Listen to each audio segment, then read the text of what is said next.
Bien-aimés, que le Seigneur vous bénisse. Amen. Que son Saint-Nom soit davantage glorifié.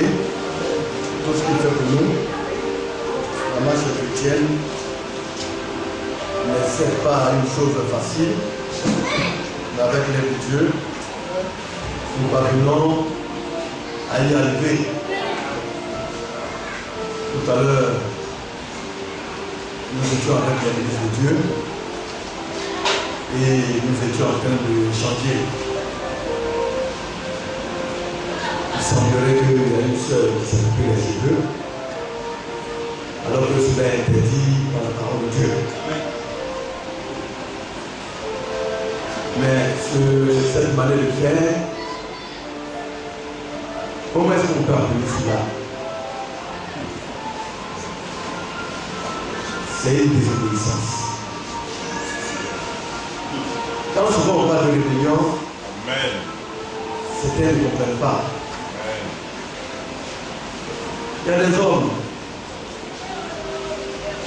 ils sont là peut-être comme peut-être un poulet, ils marchent, ils font ce qu'ils ont à faire, et puis un jour on vient, on l'attrape selon le bon vouloir, on les égorge et puis on les mange. Mais un enfant de Dieu, vous n'êtes pas une fille de Dieu, n'est pas ici. Nous ne sommes pas des animaux. Nous sommes des fils et des filles du Très-Haut. Quand un homme se donne une mauvaise estimation, alors il ne sait plus ce qu'il fait et il ne sait plus où il va. Il ne sait plus qui il est. Parce que dans la parole de Dieu, Dieu a tout déterminé. Quand on vient de la maison de Dieu, vous devez savoir que ce n'est pas le fait des hasards. Une femme, commençons par l'homme. Dans le monde, il pense qu'il est libre. Il pense qu'il peut faire ce qu'il veut. C'est vrai. Comme nous le disons, le monde se lève, les modernes vivent comme ils veulent, ils agissent comme bon leur semble. Mais en réalité, ils sont tourmentés et dirigés par un esprit. Et cet esprit-là, il est mauvais. C'est l'esprit du diable. Quand un homme se lève et qu'il se permet d'embrasser plusieurs femmes à la fois, c'est parce qu'il est malade. Amen. Il est très mal animé. Lui, il pense qu'il agit bien. Il pense qu'il est un héros. Mais il est possédé jusqu'à la racine et il ne sait pas. Amen. Quand des hommes se lèvent et se donnent à la pédophilie, ça encore, c'est un autre cancer. Je dis bien le mot, un cancer. Parce que le cancer, selon les hommes, est incurable. C'est une maladie qui est difficilement guérissable. Une maladie très dangereuse. Si la main de Dieu ne plie pas pour un miracle, on ne peut rien y faire. C'est une abomination. Parce que Dieu a donné la femme pour cet usage-là. Si quelqu'un pas se maîtriser et qu'il a des désirs charnels, Dieu dit qu'il aille vers une femme qu'il appelle légalement, qu'il la marie et qu'il aille avec elle. Donc tout est conditionné, tout est normalisé par la parole de Dieu. Donc le modèle, il est conduit par l'esprit mauvais du diable.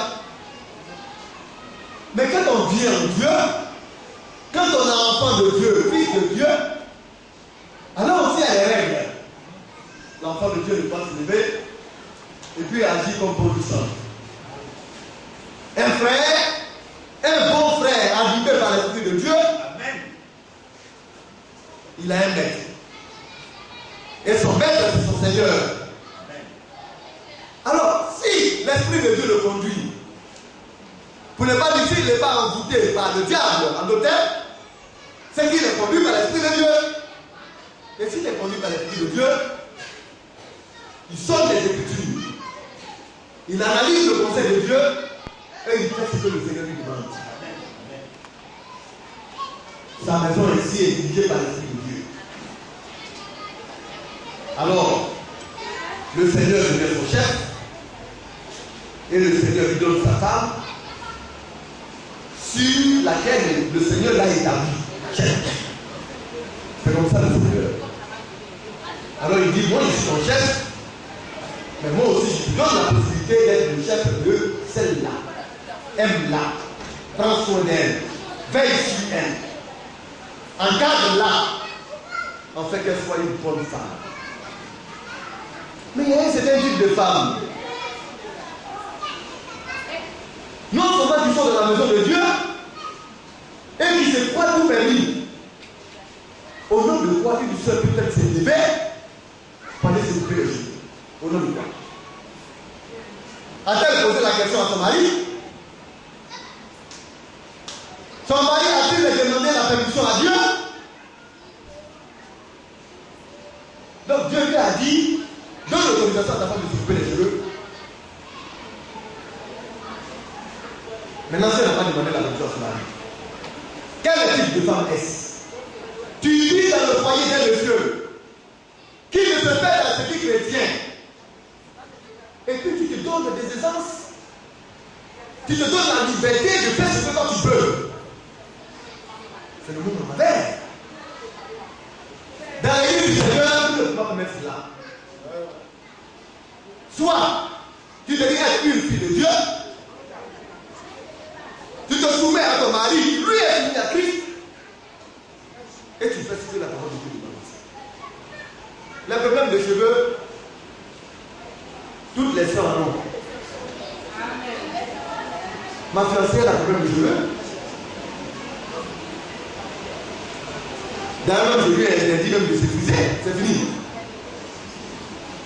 Parce que c'est pas bon, ça casse les cheveux. Quand on va faire une expérience, on la fait d'abord personnellement. Si c'est bon, alors je pourrais maintenant l'apporter aux autres. Si tes cheveux se cassent, ne les prise plus. Mais laisse les cheveux tomber tout seul. Tu n'as pas le droit de prendre une paire de ciseaux et puis de mettre ça dedans pour couper ta chevelure. C'est interdit. Et quand on fait cela, on se plaint à Dieu que ça ne va pas chez nous. On a des problèmes. Mais ta prière même va devenir une abomination. Parce que le Seigneur ne t'écoutera même pas. Quand un malheur va venir, tu te poser la question, mais pourquoi un malheur mari? Parce que tu es têtu, tu es rebelle à ton mari, tu es rebelle à Dieu et à l'église. Parce que tu ne comprends pas. La chevelure qui vous a été donnée, c'est votre foi de votre gloire.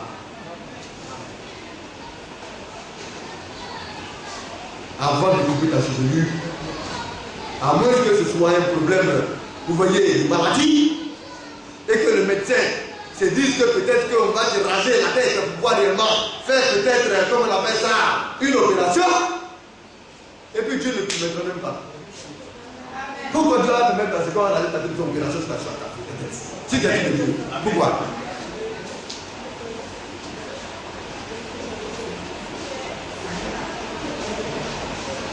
On va lire la parole.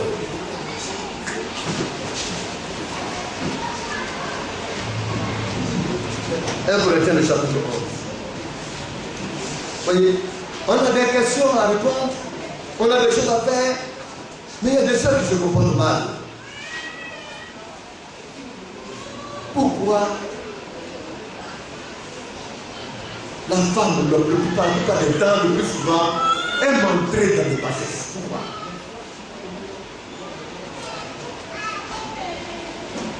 On va venir chanter. Jésus est bon. On aime le Seigneur. On aime ceci. On aime cela.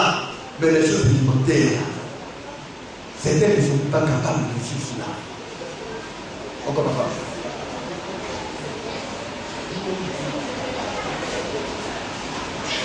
Vous savez, quand je regarde souvent la télévision, et puis je vois les femmes qui se disent servantes de Dieu, qui portent des pantalons, qui mettent des boucles d'oreilles partout, avec des maquillages partout, qui viennent arracher pour prêcher. Quand elles parlent, elles dirait que Jésus là, c'est poème. Souvent quand je regarde ça, je dis voilà les femmes qui prennent Jésus en otage. Quand vous les voyez parler, non. Un deuxième Jésus-Christ est leur intimité particulière. Mais sortez puis voyez leur vie. Voyez leur langage, leur comportement. C'est là que vous allez vous rendre compte qu'elle parle de Jésus, mais elle leur met la parole. C'est du n'importe quoi. Une fille de Dieu a un caractère, a une manière d'être et une manière de faire. C'est ce que nous enseignons. Bien aimé, nous avons dit.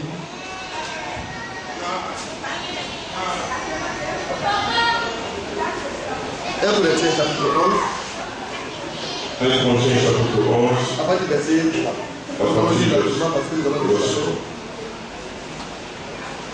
Je veux cependant que vous sachiez que Christ est le chef de tout homme, que l'homme est le chef de la femme et que Dieu est le chef de Christ. Donc, Christ il est le chef de tout homme, hein?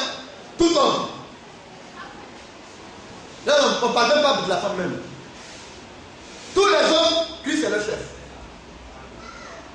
Et puis il dit, l'homme est le chef de la femme. Si tu ne fais pas ça, tu ne seras jamais heureux dans ton foyer. Et puis dans quel sens ça va? Les choses élémentaires. Toi, tu vas partir commander Christ au ciel là-bas. Lui, il va dire que tu as dit Dieu. Mais déjà, ça commence. Le Seigneur dit, il ne faut pas faire quand tu dis, tu vas faire. Et puis tu vas dire dans quel sens? Tu vas venir t'asseoir ici pour blaguer qui? Tu te vas où? Il faut reconnaître le nom de ça. Ça là. Tout le temps on va à l'église catholique, on dit je crois en Dieu tout puissant créateur du ciel et à son sein de l'église catholique. Ça là, chaque jour même ça devient comme langage, je reconnais que l'homme est mon chef. Si chaque jour vous le faites, on dit la répétition, la série de répétition pédagogique. Ça va rester dans vos têtes et ça vous pourra rien en dire. C'est ça mon frère. Si tu es Dieu là, avant de faire quoi que ce soit, je dois donner ton mari pour savoir si tu ne le fais pas.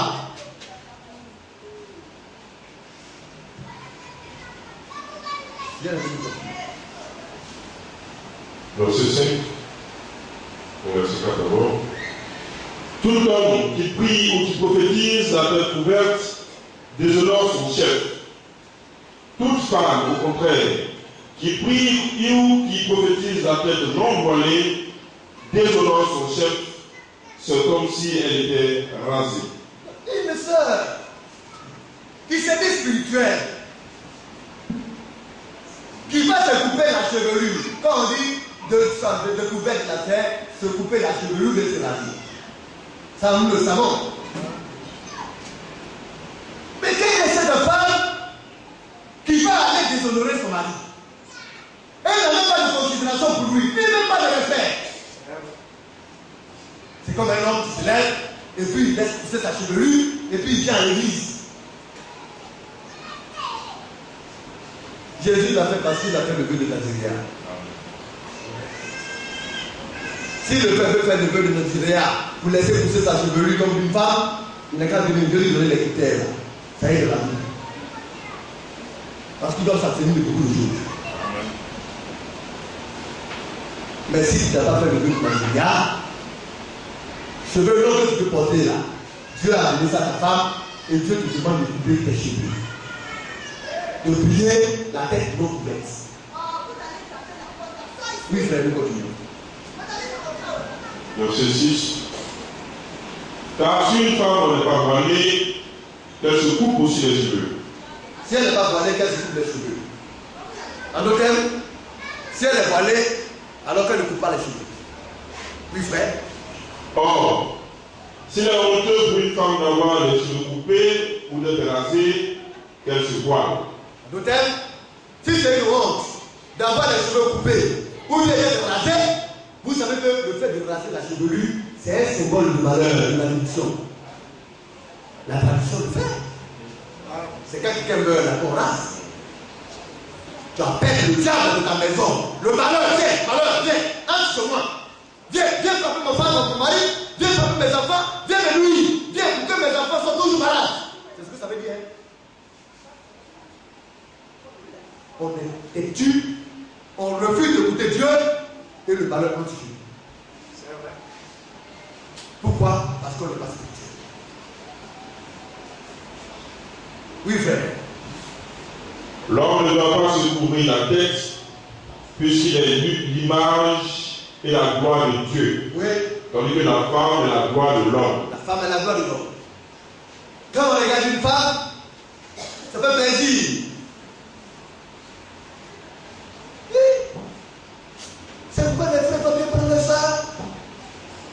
Les frères se battent pour que les frères soient dans les meilleures conditions. Les frères doivent faire de sorte que les soeurs, les chevelures puissent se pousser, qu'elles puissent être vêtues décemment. C'est le rôle des frères. Parce que c'est ta gloire qui est là. Et toi-même, parce que tu obéis à Dieu, parce que tu es ponctuel, parce que tu es un homme qui ne sentimentalise pas avec les règles et les lois de Dieu, tu es la gloire de Dieu. C'est ça le nom de l'homme. Les hommes pensent que c'est en étant gonflé, en gonflant la patrie, en étant arrogant, ou bien en faisant ceci, c'est ça qui fait Dieu les hommes. Non, c'est la spiritualité qui fait l'homme. Quand tu es spirituel, là, Dieu dit, ça là c'est ma gloire. Et c'est ce que nous devons être. Oui, frère.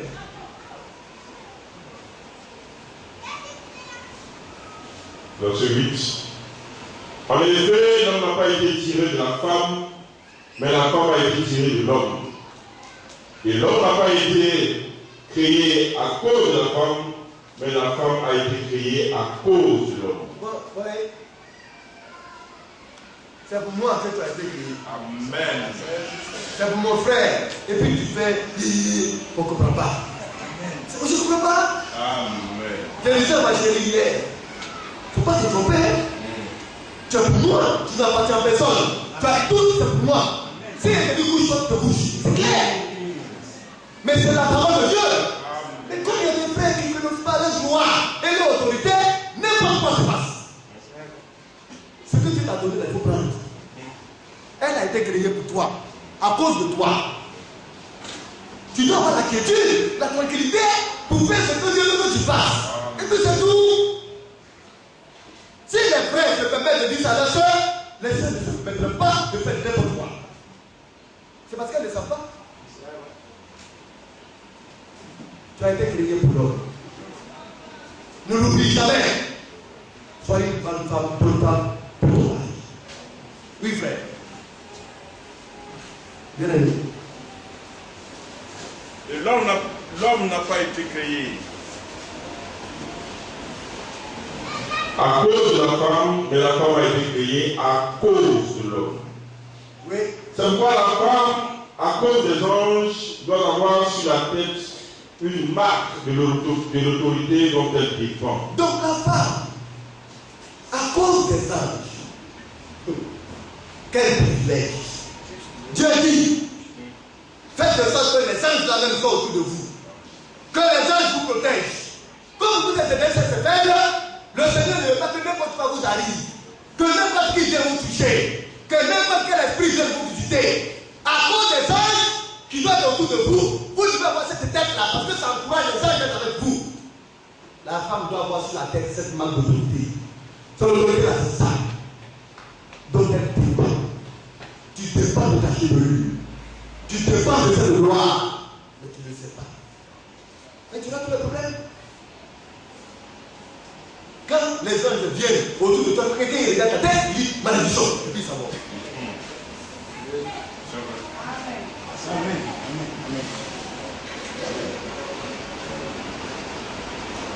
Bien aimé.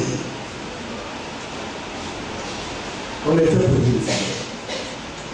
Tout ce que le Seigneur fait, le Seigneur a dit, il n'a pas besoin de l'homme. C'est parce qu'il est l'homme qui l'a donné les règles pour le bien des hommes. Mais l'homme pense qu'il y a quelque chose d'essentiel.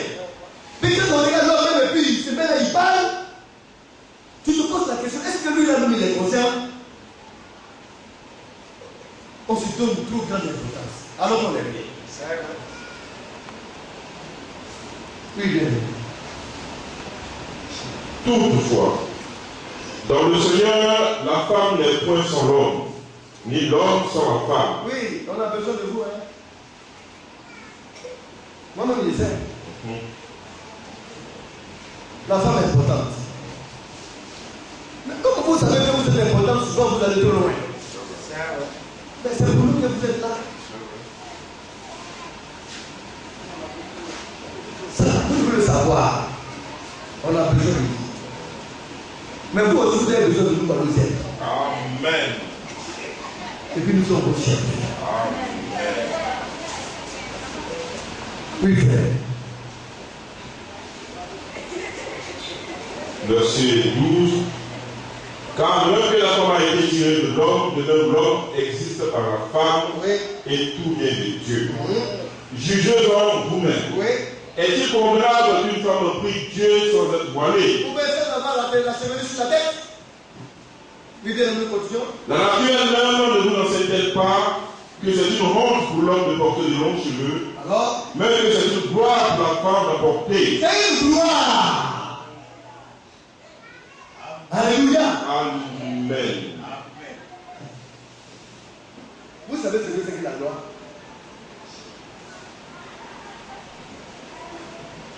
L'un des premiers noms de la gloire, là, c'est le Saint-Esprit. Quand vous avez ça, c'est le Saint-Esprit, la vie vient. Lui, il est ça, il est là. Parce qu'on suppose que tu es une fille de Dieu. Donc les dispositions du Seigneur sont là. Il y a des soeurs qui ont la gloire de Dieu, qui ont les cheveux, des longues chevelures. Mais elle parle beaucoup, elle critique, elle fait ceci, elle cherche le Saint-Esprit. Oh, Seigneur, les soeurs là, il suffit seulement qu'elle se dispose. Si elle se met en genoux et qu'elle dit Seigneur, c'est comme ça, le Seigneur va faire de nous. Mais ça va. Comme elles ont la gloire, le diable maintenant les dit de parler beaucoup, de critiquer, de repousser les hommes, de médire, de mentir beaucoup. Soyez spirituels et ayez cette gloire. La femme vertueuse, quand elle passe à un champ, elle acquiert. Quand elle désire quelque chose, Dieu lui donne. Et rien ne lui est possible. Oh Dieu vous a mis auprès de nous pour que rien ne soit possible. Elle n'en est pas. Mais plus jamais. Quel genre de femme est-ce? Mais tu aimes parler là, il faut prier. Beaucoup de paroles là. Il faut se mettre en genoux et pour parler à Dieu. C'est cela que le vit pour l'église et puis pour le pauvre mari.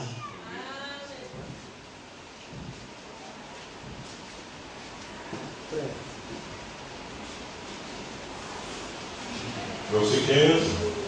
Mais que c'est une gloire pour la femme d'emporter, parce que la chevelure lui a été donnée comme voile. Vous voyez, la chevelure lui a été donnée comme voile. Oui. Si quelqu'un se plaît à contester, Oui. nous n'avons pas cette habitude, Oui. pas plus que les églises de Dieu. Pour nous là, c'est simple. Les mamans pasteurs, et pour pousser tes face, et pour le pantalon et pièces mains. Tout ce que Dieu est là, c'est ça, il dit Jésus, Jésus. Et puis Satan regarde ça, nous, elle ne sait pas. Et un m'a posé la question, mais quelle pêche là, il y a des convertis? Le corbeau là, lui-même là, est un animal très impur. Dieu l'utilise pour faire du bien. Amen. Elle me parlait de Jésus, Jésus peut venir, peut amener l'enfant de Dieu au Seigneur, mais elle, là, elle sera bénie. C'est tout. Parce qu'elle est allée à voir la volonté de Dieu. Quand on ne connaît pas les Écritures, qu'on n'est pas spirituel, et qu'on ne se trouve pas spirituel, tu es un danger pour toi-même, et tu es un danger pour tous ceux qui sont pour toi. Et quand on parle de soumission de la femme, elle refuse de comprendre. Le pauvre mari, lui, il dit, il vient au Seigneur pour avoir une main d'aînesse. Il rencontre une telle femme, c'est l'enfer qui commence pour lui jusqu'à sa mort. C'est-à-dire que lui, déjà, il est rentré de l'enfer. Parce qu'il parle un par deux. Il parle 3 et parle 6. Sa bouche là, c'est la Bible. Elle est pas comme ça. Hein? Ne soyez pas comme ça. Parce que Dieu ne peut pas faire ça. La prochaine fois, là, une seule fois, c'est pour les cheveux, je vais la mettre devant tout le monde et puis je la roule. Et puis ça. Que le Seigneur vous bénisse.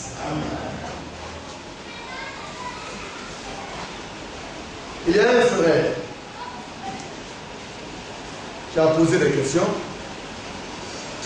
sur le Saint-Esprit. Dans le message que j'apportais, j'ai fait une discussion sur le Saint-Esprit. Mais j'ai eu l'impression que les frères n'ont pas bien saisi. Donc le frère a posé beaucoup de questions. Le temps, est-ce qu'on pourra apporter tout? Ça, je vais jouer. Je lis la question. Pasteur, que Dieu, le Tout-Puissant, vous bénisse de toutes les bénédictions spirituelles en Jésus-Christ. Je voudrais vous poser des questions et que vous pourriez m'aider. Je voudrais savoir pourquoi le Saint-Esprit a été donné. Quelle œuvre fait-il dans la vie de celui qui l'a? Comment recevoir le baptême du Saint-Esprit? Ou comment s'y prendre pour le recevoir? Quelle disposition avoir pour le recevoir? Comment savoir que j'ai reçu le baptême du Saint-Esprit? Et quel signe prouve que quelqu'un a reçu le baptême du Saint-Esprit? Enfin, comme le stipule de la Bible, pouvez-vous nous imposer les mains en priant pour que nous puissions recevoir le Saint-Esprit? Que Dieu vous bénisse, un frère votre fidèle, je veux recevoir le baptême du Saint-Esprit.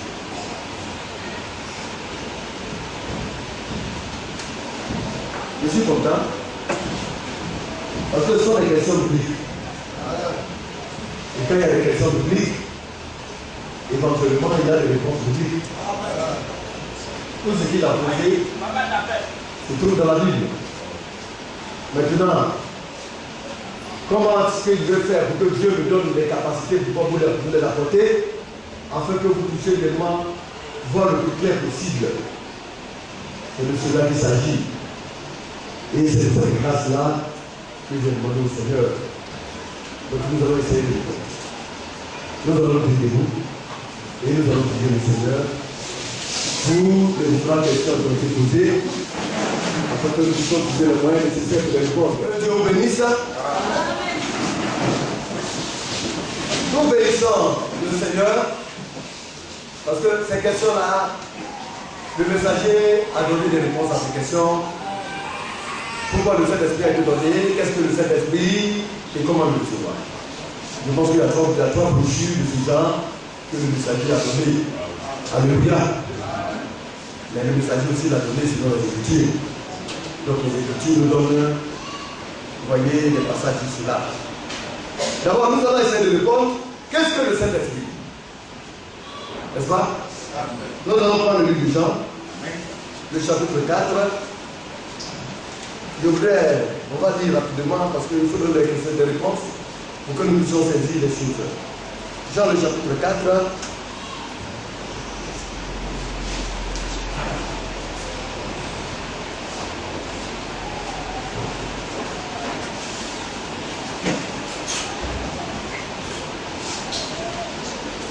Nous allons lire le verset 24. Ou bien on peut commencer à partir du verset 21. Ouais. Femme lui dit Jésus, crois-moi le bien où ce ne sera ni sur cette montagne, ni à Jérusalem que vous adorez le Père. Vous adorez ce que vous ne connaissez pas. Nous adorons ce que nous connaissons, car le salut vient des Juifs. Mais l'heure vient, et elle est déjà venue, où les vrais adorateurs adoreront le Père en esprit et en vérité, car ce sont là les adorateurs que le Père demande. Donc, nous devons savoir une chose d'abord. Tout se passe dans le cadre de l'adoration.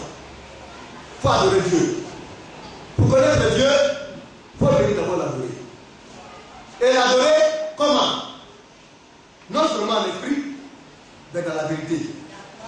Alléluia. C'est un adorant, un venant adorer. Venir adorer, c'est venir l'écouter, venir lui parler, venir le recevoir, apprendre à le connaître, à savoir ce qu'il fait, ce qu'il veut. C'est ce qu'on appelle l'adoration. Oui, frère, nous continuons. Verset 24. Oui. Dieu est l'esprit. Écoutez bien. Oui. Et il faut que ceux qui l'adorent en esprit et en vérité. Donc, bien aimé, Dieu est esprit. Donc le Saint-Esprit là, c'est Dieu lui-même. Si on vous dit le Saint-Esprit c'est quoi? Qu'est-ce que le Saint-Esprit? C'est Dieu. Alléluia. Amen. Dieu est esprit. Oui, frère, nous continuons un peu. La femme lui dit, je sais que le Messie doit venir, celui qu'on appelle Christ. Quand il sera venu, il nous annoncera toutes choses. Jésus lui dit, je le suis. Moi, je parle. Donc, nous savons que Dieu est esprit. Nous allons prendre le livre de 2 Corinthiens, le chapitre 3.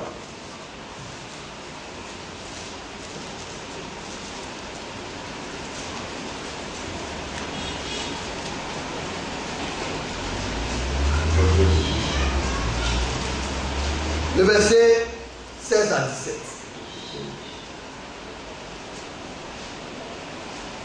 Mais lorsque le cœur se convertisse au Seigneur, le voile est ôté. Or, le Seigneur, c'est l'Esprit.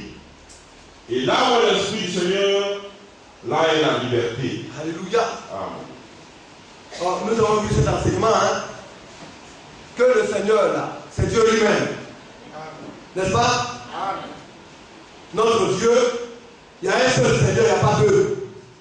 Or, le Seigneur, c'est l'Esprit. Donc, le Seigneur, il est de cet esprit.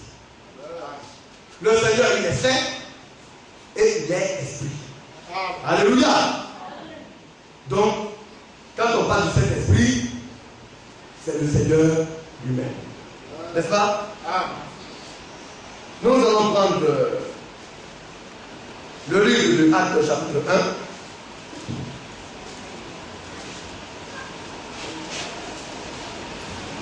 Je vous lis des séries de passages. Actes chapitre 1, le verset 8. Acte 1, verset 8. Oui. Mais vous recevrez une puissance, le Saint-Esprit survenant sur vous, et vous serez les témoins à Jérusalem, dans toute la Judée, dans la Samarie et jusqu'aux extrémités de la terre. Donc, le Saint-Esprit encore c'est quoi? C'est la puissance de Dieu. C'est une puissance. Ça veut dire, si vous l'avez, il y a Dieu qui pourrait venir vous nourrir. La puissance suprême. N'est-ce pas? Ça, il faudrait que les chrétiens le comprennent.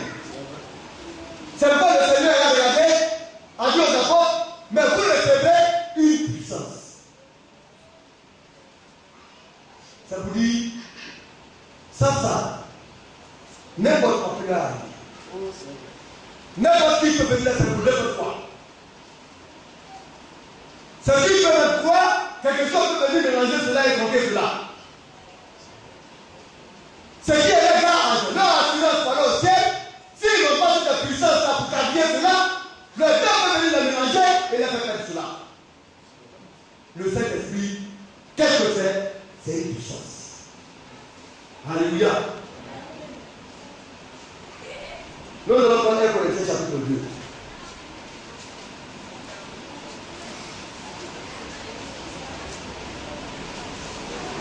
Le verset 4 au verset 12. 1 Corinthiens 2, verset 4 à 12. Et ma parole et ma prédication ne se reposaient pas sur les discours persuasifs de la sagesse, mais sur une démonstration d'esprit et de puissance, afin que votre foi soit fondée non sur la sagesse des hommes, mais sur la puissance de Dieu. Donc, le rôle du Saint-Esprit, c'est de faire des démonstrations. La plupart des temps, les hommes se focalisent sur le fait de faire des miracles, des guérisons. Vous voyez le cancer qui guérit, ça c'est bien. Mais ça aussi, le diable dit ça. Le diable guérit les cancers. Le diable fait toutes sortes de miracles. Mais le diable là ne peut pas faire la démonstration de quelqu'un, d'une femme qui était débauchée, une femme adultère, pour faire d'elle une femme vertueuse, une fille de Dieu. Seul le Saint-Esprit fait cette démonstration. Le Saint-Esprit a la puissance de changer vos vies. Le Saint-Esprit a la puissance de faire de vous des filles véritables et des fils véritables de Dieu. Voyez, et comme il le dit,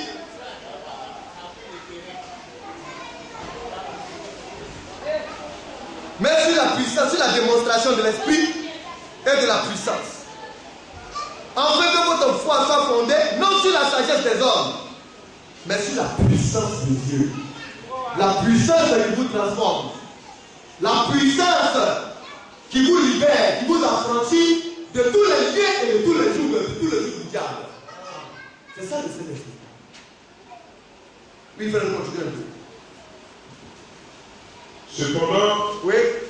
c'est une sagesse que nous prêchons parmi les parfaits. Oui. Sagesse qui n'est pas de ce siècle, ni des siècles de ce siècle, qui vous a réduit à l'impuissance.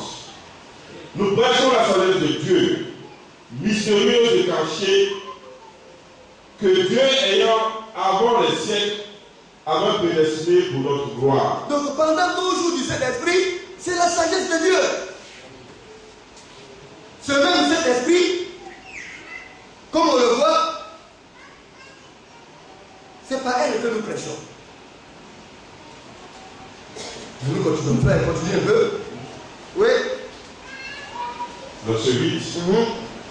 Sagesse qu'aucun des chefs de ce siècle n'a connu, Oui. car s'il avait connu, il n'aurait pas crucifié le Seigneur de gloire. Nous continuons. Mais, comme il est écrit, ce sont des choses que l'œil n'a point vu, que l'oreille n'a point entendu, que l'oreille de l'homme n'a point entendu, et qui ne sont point montées au cœur de l'homme. quelque chose qui n'est jamais monté au cœur de l'homme. Oui. Des choses que Dieu a préparées pour ceux qui l'aiment. Donc Dieu a préparé cela pour ceux-là qui l'aiment. Oui. Dieu nous les a révélés par l'Esprit. Car l'Esprit sont tout. Alléluia, oui. Même les profondeurs de Dieu. Bien aimé. Là, maintenant, nous sommes en train de rentrer un peu dans pourquoi il a été donné. Le Saint-Esprit, son rôle, c'est qu'ils sont tout. Il change même la profondeur de Dieu. Parce que c'est Dieu lui-même. Il prend ce qui est profond et caché, et puis il nous les donne.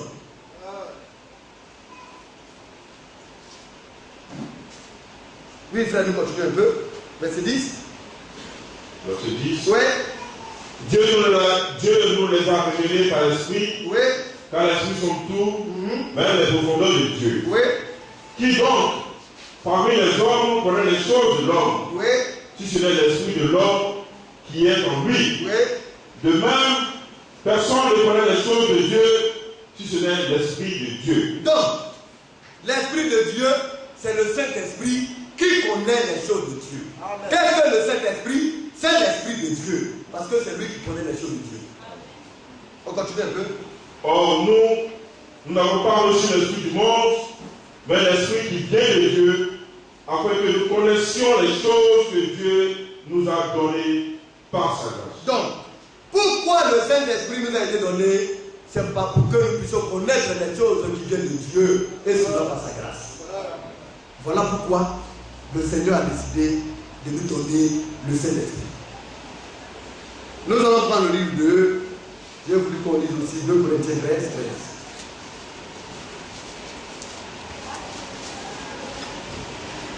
J'espère que je réponds à la question. Amen. Que la grâce du Seigneur Jésus-Christ, l'amour de Dieu et la communion du Saint-Esprit soient avec vous tous. Oui. Comme ça.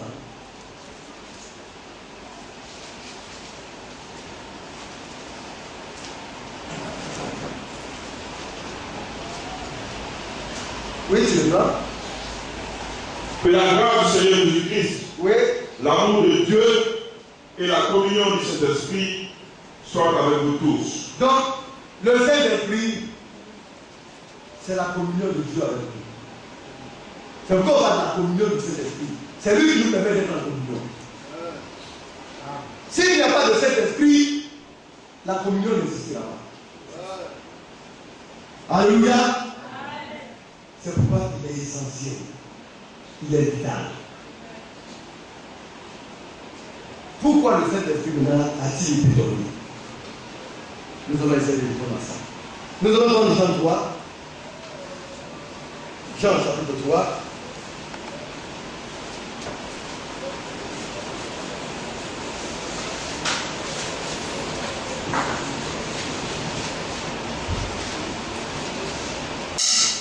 Nous allons lire à partir du verset 31. Jean 3, 31. Oui. Celui qui vient d'en haut est au-dessus de tous.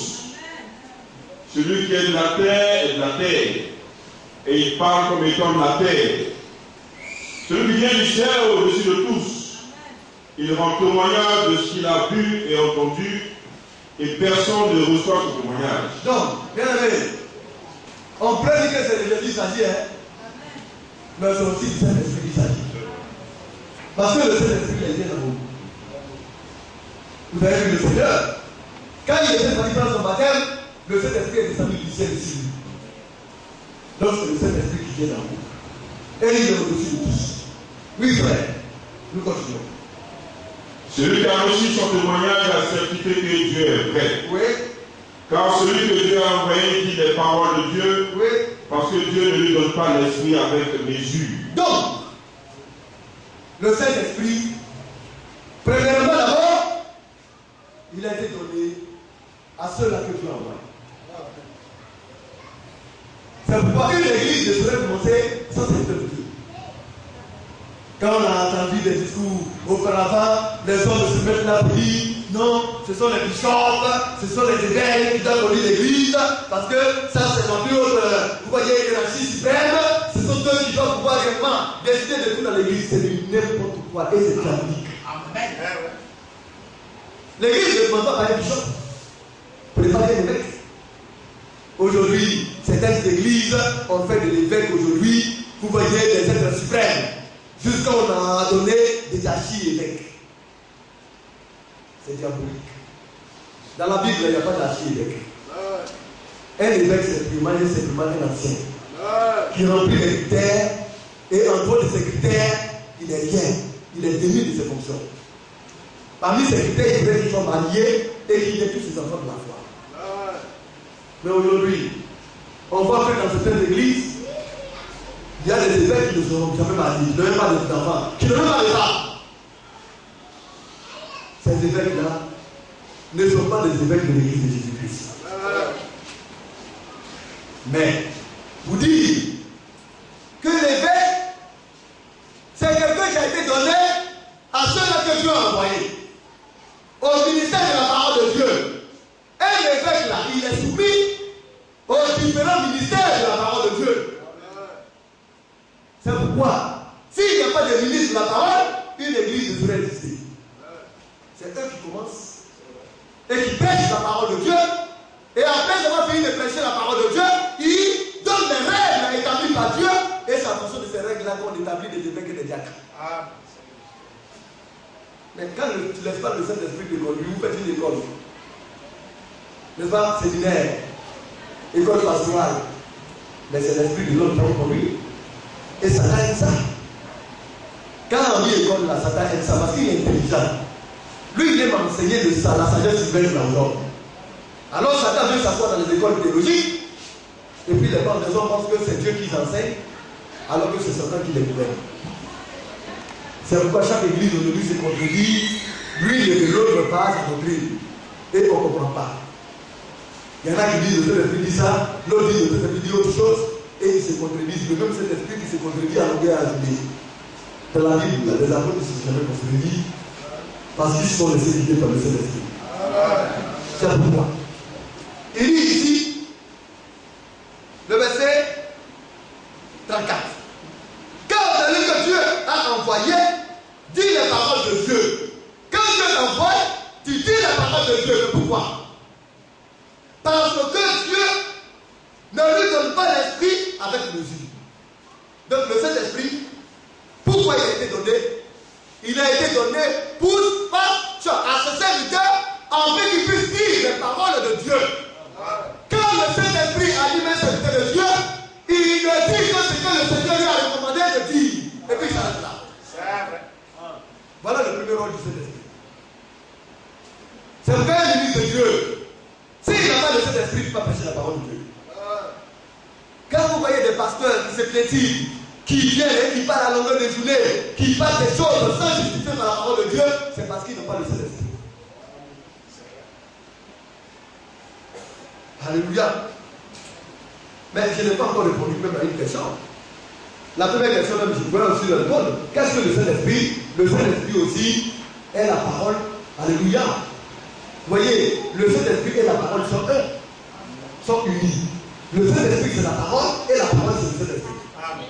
Dans le livre de Jean, le chapitre 6, le verset 6, ce sont trois paroles, le verset 6. Je vais faire un petit cela rapidement. Jean 6. Un instant rapidement.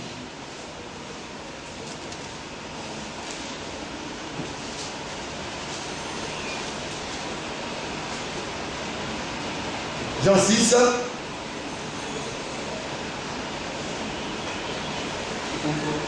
Ce sont trois. Oui, frère, je peux lire?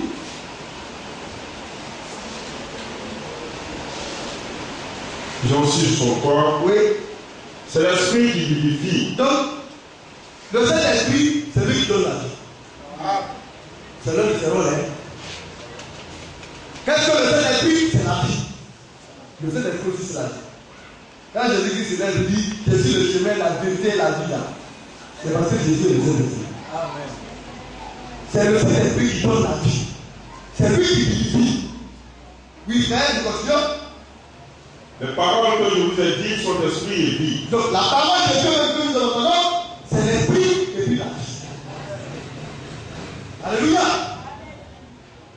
Donc le Saint-Esprit son rôle, c'est de donner la vie. Est-ce que vous comprenez? Pourquoi il a été donné? Il a été donné aussi pour donner la vie. N'est-ce pas? Donc on retourne maintenant là. Le verset 34. Tu reprends le verset 34. Car celui que Dieu a envoyé dit les paroles de Dieu. Oui. Parce que Dieu ne lui a pas donné l'esprit avec mesure. Oui. Le Père aime le Fils et il a remis toutes choses entre ses mains. Oui. Celui qui croit au Fils a la vie éternelle. Oui. celui qui ne croit pas au Fils ne verra point la vie, Oui. mais la couleur de Dieu demeure sur lui. Donc le croire au Fils, avoir la vie éternelle. Mais le croire au Fils, le Fils c'est qui? C'est la parole de Dieu manifestée, élevée. Or le Saint-Esprit, vous voyez, où est le serviteur de Dieu? Celui que Dieu envoie pour parler du Fils de Dieu, pour parler de la parole de Dieu, afin que les hommes croient et aient la vie éternelle. Nous allons prendre Jean 14. Pourquoi le Saint-Esprit a été donné? Nous lisons, j'espère que nous allons finir. Alléluia. Et répondre à ces nombreuses questions, Jean 14, le verset 15 à 17.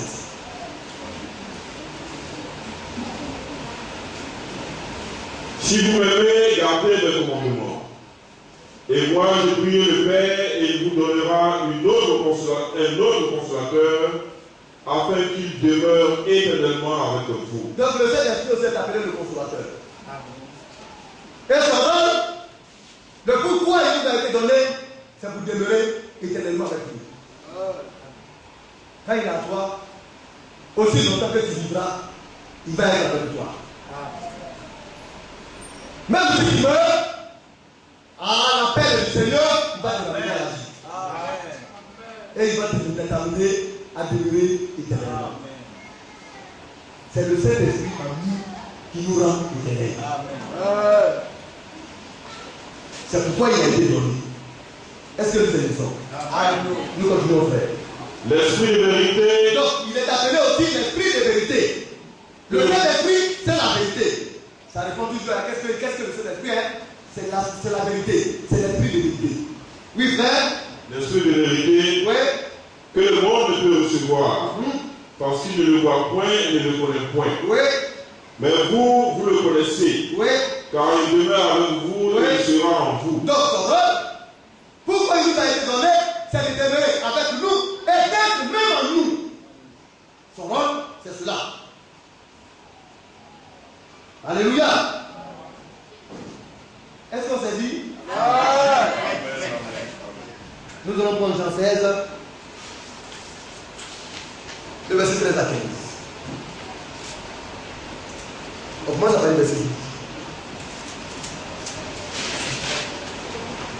J'ai encore beaucoup de choses à vous dire, mais vous ne pouvez pas les porter maintenant. Donc quand le Seigneur parlait aux apôtres, il a dit, j'ai beaucoup de choses à vous dire. C'est comme aujourd'hui, Jésus nous dit beaucoup de choses. La parole de Dieu nous enseigne beaucoup de choses. Mais vos esprits ne n'expliquent pas porter ça.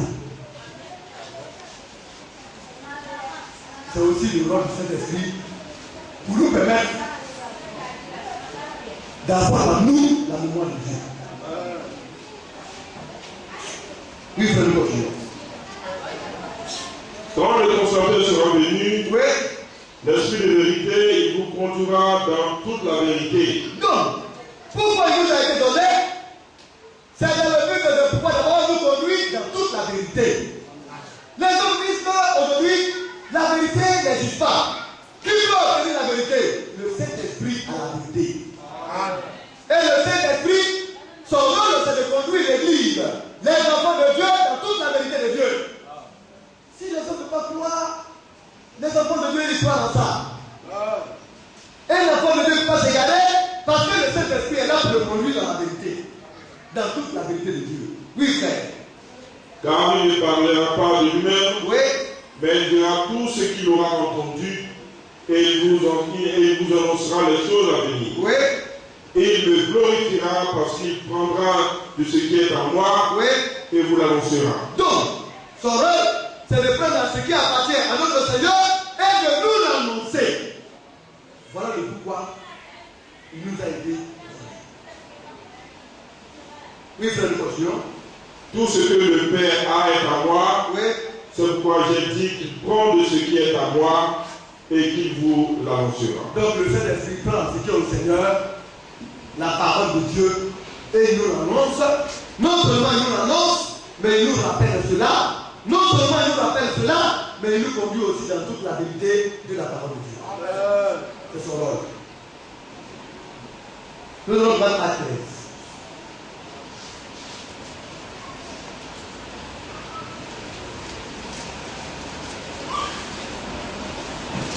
Le verset 1 à 5. 1 à 5, rapidement. Actes 13, 1 à 5. Bon, tu peux lire le verset 4 à 5. Barnabas et Saul, envoyés par le Saint-Esprit, descendit à celui-ci. Non, on va commencer avec le verset 2. Mieux voir. Verset 2. Pendant qu'ils servaient le Seigneur. Pendant qu'ils servaient le Seigneur dans leur ministère et qu'ils jeûnaient, le Saint-Esprit dit: mettez-moi à part Barnabas et Saul pour l'œuvre à laquelle je les ai appelés. Donc le Saint-Esprit, c'est le chef de tous les ministres de la parole. Amen. Amen. C'est lui qui décide. C'est lui qui les appelle. C'est lui qui les envoie. C'est lui qui les conduit et qui les oriente. C'est le rôle du Saint-Esprit. C'est la raison pour laquelle il a été donné. Oui, frère, nous continuons. Verset 3. Verset 3. Alors, après avoir prié, il leur imposait les mains et les laissait partir. Oui. Barnabas et Saul, envoyés par le Saint-Esprit, descendirent à celui-ci, et de là, ils s'embarquèrent pour l'île de Chypre. Donc, vous voyez, c'est le Saint-Esprit qui les a envoyés. Quand ils partent, ils vont en mission, c'est le Saint-Esprit qui leur donne la mission à faire. Aujourd'hui, c'est le président d'une église qui dit: voilà la ligne de conduite à suivre. On a mis le Saint-Esprit dehors. Mais l'église de Jésus-Christ, c'est le Saint-Esprit qui décide de l'ordre de mission à suivre. C'est son rôle. C'est pourquoi il a été donné. Nous allons prendre 1 Timothée 1, le verset 7.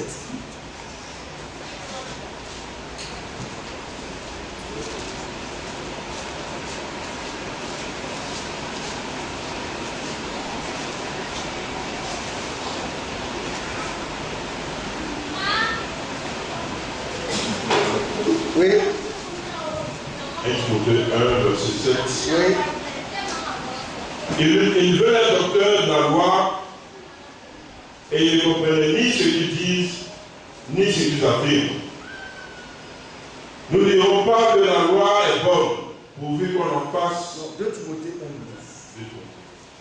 2 Timothée 1, verset 7. Voilà. Car ce n'est pas l'esprit de timidité que Dieu nous a donné. Oui.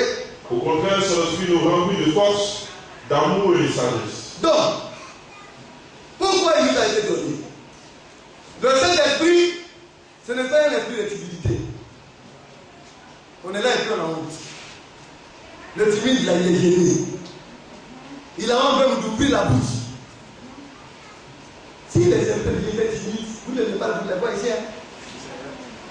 Parce que le timide, il a honte, il se cache. Quand il sort, il ne veut même pas penser qu'il est serviteur de Dieu. Et il dit: ce n'est pas un esprit de timidité que Dieu nous a donné. Au contraire, son esprit nous remplit de force. Là où nous sommes affaiblis, son esprit nous donne la force. Voilà pourquoi il nous a été donné. Il nous remplit de force, mais il nous remplit d'amour et de sagesse.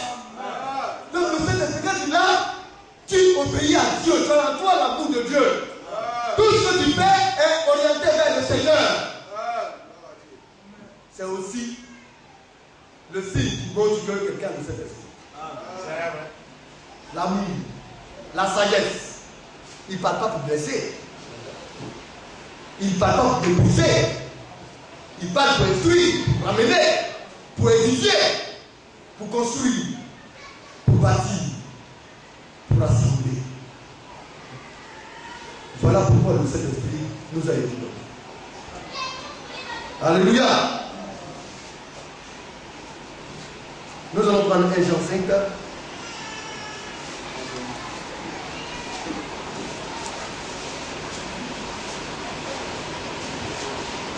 Le verset 6.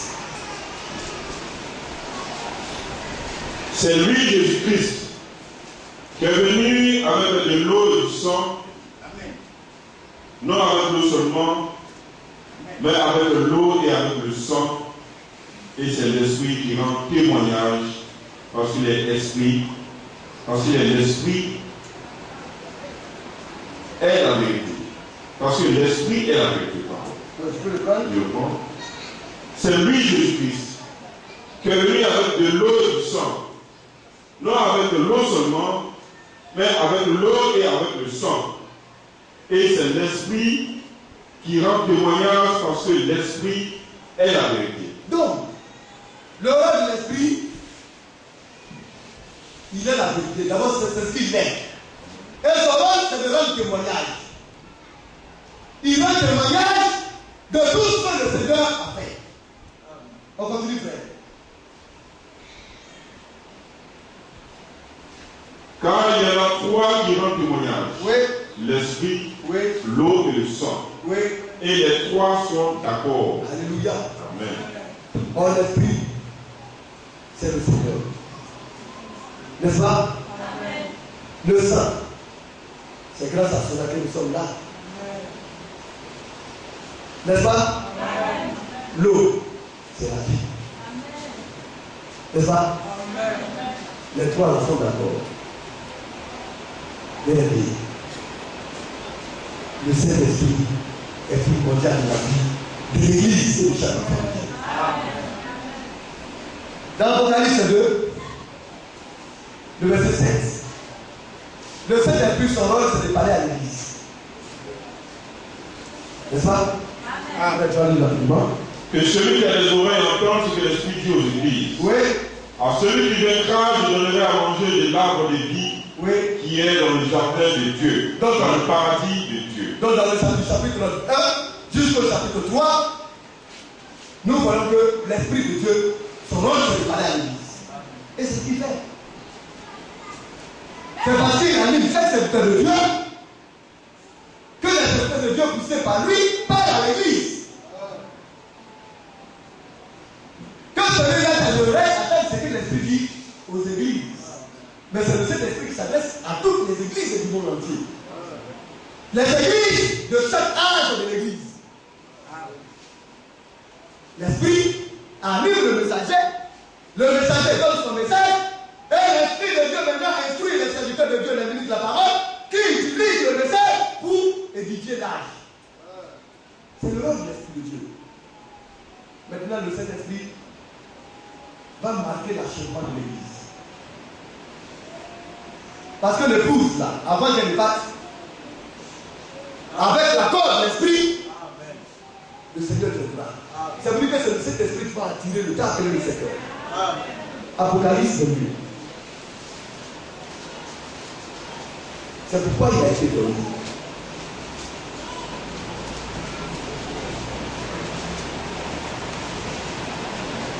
Apocalypse 22, verset 17. On prend le verset 16. Verset 16. Moi, Jésus, Oui. j'ai envoyé mon ange pour vous attester ces choses dans les églises. Oui. Je suis le rejeton et la postérité de David, l'étoile brillante du matin. Donc il a envoyé son ange pour attester ces choses-là dans les églises. C'est vrai que Jésus là. Lui, il s'occupe de son église. Hein? L'église pour laquelle il a versé son sang là, depuis le premier âge jusqu'au septième âge, c'est de cette église-là dont tu prends soin, dont tu s'en occupes. Et c'est par son esprit qu'il fait cela. Oui, frère, nous continuons. Et l'esprit et l'épouse disent, Et l'esprit et l'épouse. Or, l'épouse, elle a écouté l'instruction du Saint-Esprit, l'éducation qu'a donné le Saint-Esprit, la parole de Dieu prêchée par le Saint-Esprit au travers des serviteurs de Dieu.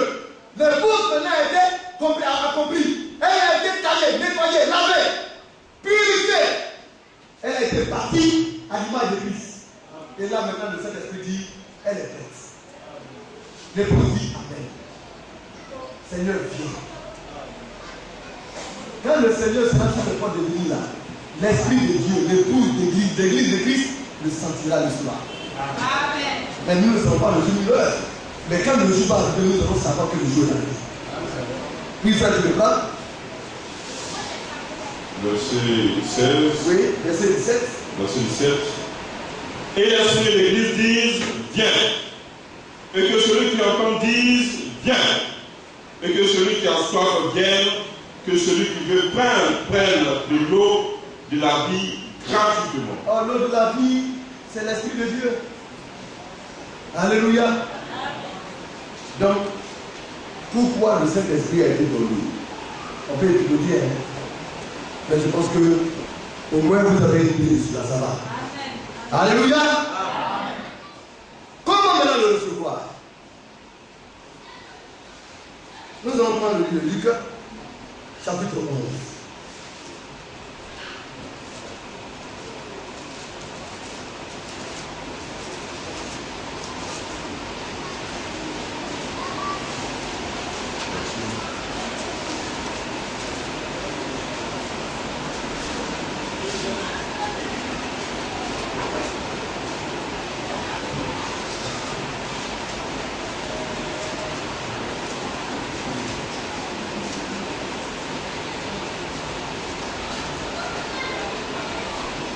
Luc 11, verset 13. On va commencer par verset 11, verset 13. Luc 11, verset 11, verset 13. Quel est parmi vous le père qui donnera une pierre à son fils s'il lui demande du pain? Oui, mais si on peut commencer, vous pensez déjà ce passage là, on va commencer par haut, pour que vous compreniez bien, n'est-ce pas? On va commencer au verset 5, rapidement. Il leur dit encore, si l'un de vous est un ami, et qu'il aille le trouver au milieu de la nuit pour lui dire, ami, faites-moi 3 pains, car un de mes amis est arrivé de voyage chez moi, et je n'ai rien à lui offrir. C'est bien, hein? Et s'il est à l'intérieur de sa maison, cet ami lui répond, les mêmes portes n'ont pas, la porte est déjà fermée, mes enfants et moi sont au lit, je ne puis me lever pour te donner des pains. Je vous le dis, même s'il ne se lève pas pour les donner, parce que c'est son ami, il se lèvera à cause de son importunité et lui donnera tout ce dont il a besoin. Donc, le Seigneur est en train de montrer une illustration. Ne baissez pas les bras. Quand on voit des chrétiens, et puis ils ont fait 5 ans, 10 ans, et puis il y a un problème, ils ne changent pas, il n'y a pas un mieux-être, on se pose la question, mais qu'est-ce qui se passe? Il est venu à l'église, la première étape, inutile. Si 5 ans, tu dois taper la porte du Seigneur, donne-moi le Saint-Esprit, tout à fait. Le pasteur va venir t'appeler.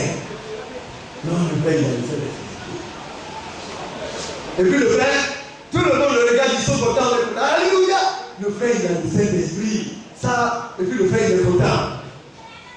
Le pasteur, là, il n'est pas le gars de l'assurance, que c'est qu'il a dit l'assurance. Parce qu'il n'est pas Dieu. C'est pourquoi il y a des choses qu'on ne lâche pas prise. Tant que tu vis là, il y a des prières qu'il ne faut jamais laisser tomber. Ce sont ce genre de prières. On n'a pas besoin de dire à quelqu'un, chaque jour, chaque matin, quand tu te lèves, il faut dire au Seigneur, Seigneur, je suis un homme, je ne veux pas me conduire moi-même. Pardon, écoutez de moi. Ne me laisse jamais sortir de ta parole. Ne me laisse jamais regarder. Ça, tu ne peux pas faire ça. Chaque jour, on ne peut pas faire ça. On a besoin de dire à quelqu'un, voilà ce que tu dois faire. Dieu l'a laissé. Son bras est très court.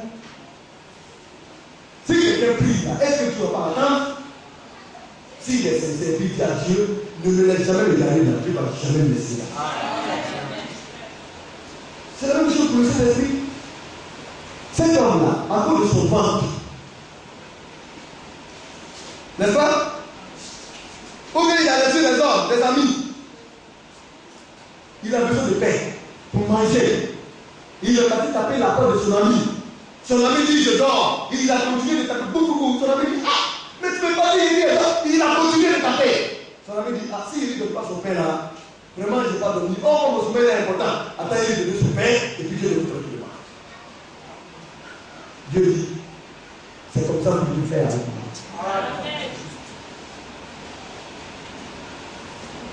Vous voyez l'adoration? C'est ça, l'adoration. Oui, frère, continue.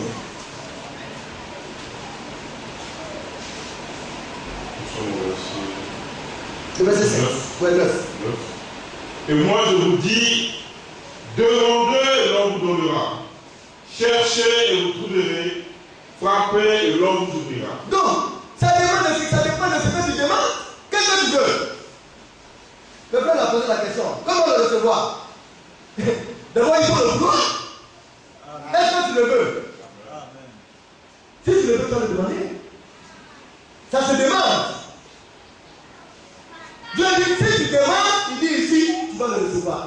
Il n'a jamais menti. Ce n'est pas moi qui vous donne l'assurance, c'est parce que moi je ne veux pas l'assurance. L'assurance, c'est ta parole. Mais quand tu m'as donné aussi l'esprit pour annoncer ta parole, dans ta parole, il dit demande et puis tu vas recevoir. Si tu cherches ça, oui, il va te laisser trouver. Te laisser trouver. N'est-ce pas?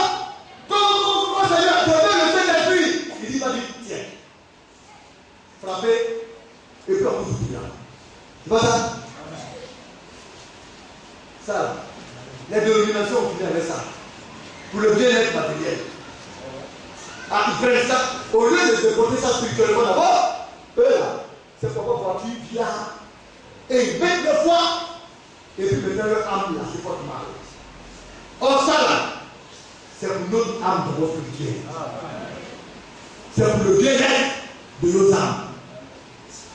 Oui, frère, nous continuons. Car quiconque demande reçoit, Oui. celui qui cherche trouve, et l'on ouvre à celui qui frappe. Oui. Quel parmi vous le père qui donnera une pierre à son fils, s'il lui demande du pain, ou s'il demande un poisson, lui donnera-t-il un serpent au lieu d'un poisson? Oui, et demandez aux autres. Ah, chacun connaît. On sait donner le bon morceau à nos enfants. Quand on regarde nos enfants et puis on regarde les femmes, on regarde le monde qui est en train de courir, ça c'est mon image. On cherche à coudre les jolis habits, on cherche le bon morceau. Vous voyez, quelle jolie chaussure lui donner, parce que réellement il est mon fils bien-aimé, ou bien il est ma fille bien-aimée. On sait donner des bonnes choses à nos enfants. C'est bon? Mais Dieu là, nous sommes des enfants. La manière dont vous regardez vos enfants, c'est comme ça que Dieu lui dit ça. Amen. Amen. Oui, frère. Amen. Verset 12. Oui. Ou s'il demande un œuf, lui donnera-t-il un scorpion? Si donc méchant comme vous êtes, Oui, les hommes sont comme ça. Égoïstes, méchants. Ils ne pensent qu'à leur femme, qu'à leur personne. Ça, c'est comme ça tout le temps. S'il n'y a pas l'esprit de Dieu. C'est comme ça, même dans l'église là. Il y en a qui m'ont fait ça. Les hommes sont méchants. Amen. Mais dans leur méchanceté là, ils s'appellent du bien à leurs semblables, à leurs proches, à leurs enfants. Oui, frère. Vous savez donner de bonnes choses à nos enfants, à combien plus forte raison le Père Céleste donnera-t-il le Saint-Esprit à ceux qui lui demandent? Bien-aimé, vous avez vu, il a quitté le monde, hein? Les choses du monde, les désirs, les plaisirs du monde, tout ce qu'on veut réellement voir et donner comme bien-être au monde, le Seigneur a regardé cela, il a laissé la chose la plus glorieuse que jamais le monde n'a vu, le monde n'a reçu. Il dit, lui, le Père, il donne cela à ses enfants. Le Saint-Esprit, pourvu qu'on se demande. Comment le recevoir? Il faut demander. Bien-aimé, ça va? Amen. Amen. Amen. Amen. Faut demander. Amen. Nous sommes à 10.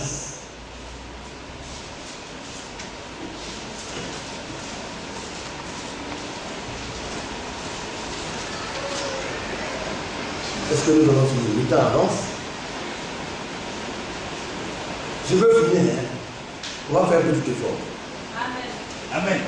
On est d'accord? Amen. Amen. Amen. Amen. Acte 10.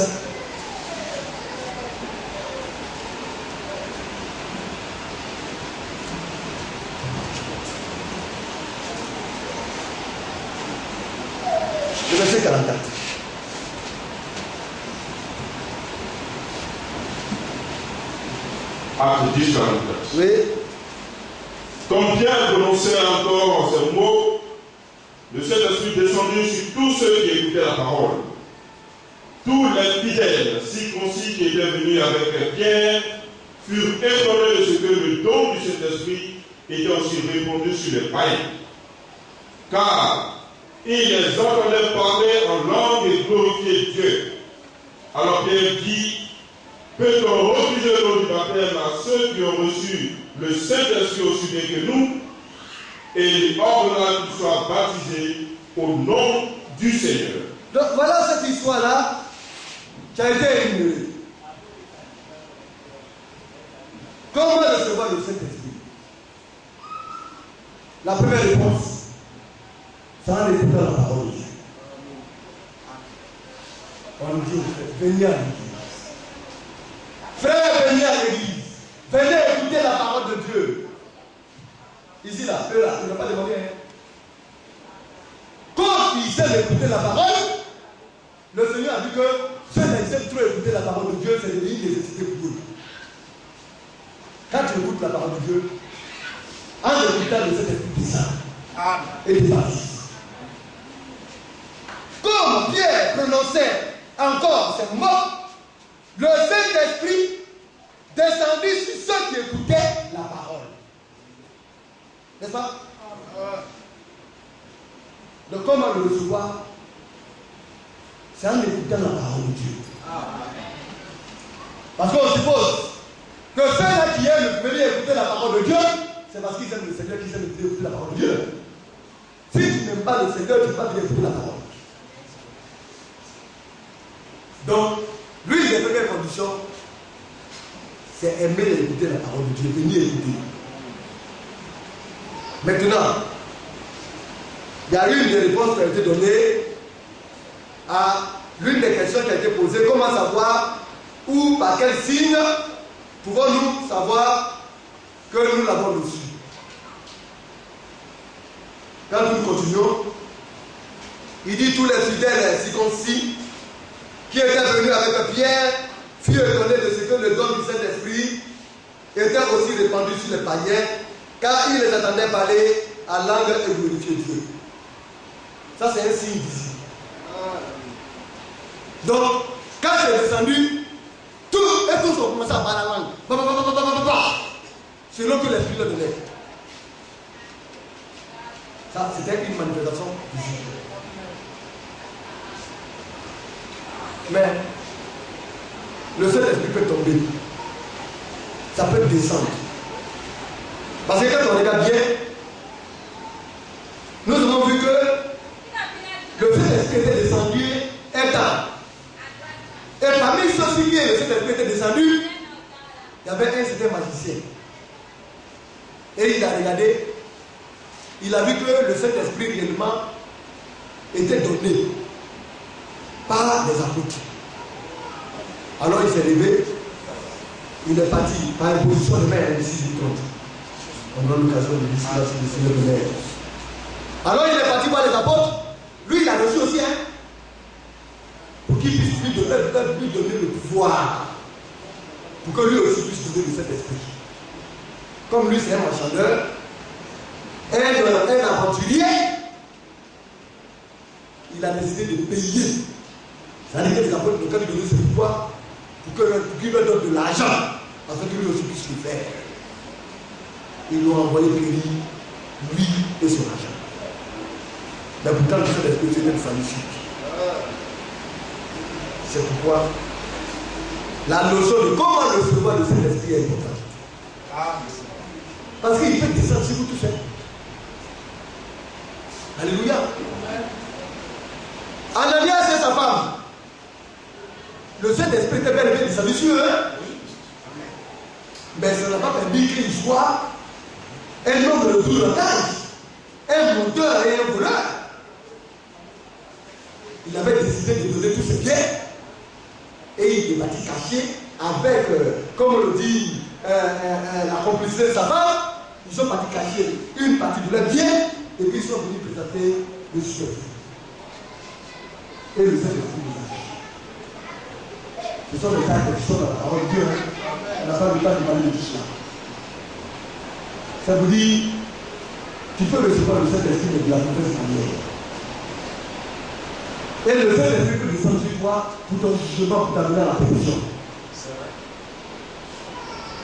Mais ceux qui reçoivent le Saint-Esprit de la bonne manière, ceux-là on dit qu'ils ont reçu le baptême du Saint-Esprit. On n'a pas tout le temps. Alléluia. Nous allons prendre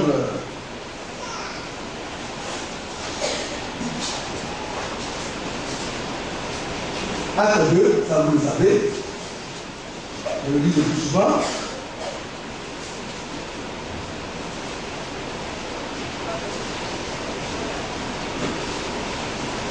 Acte 2.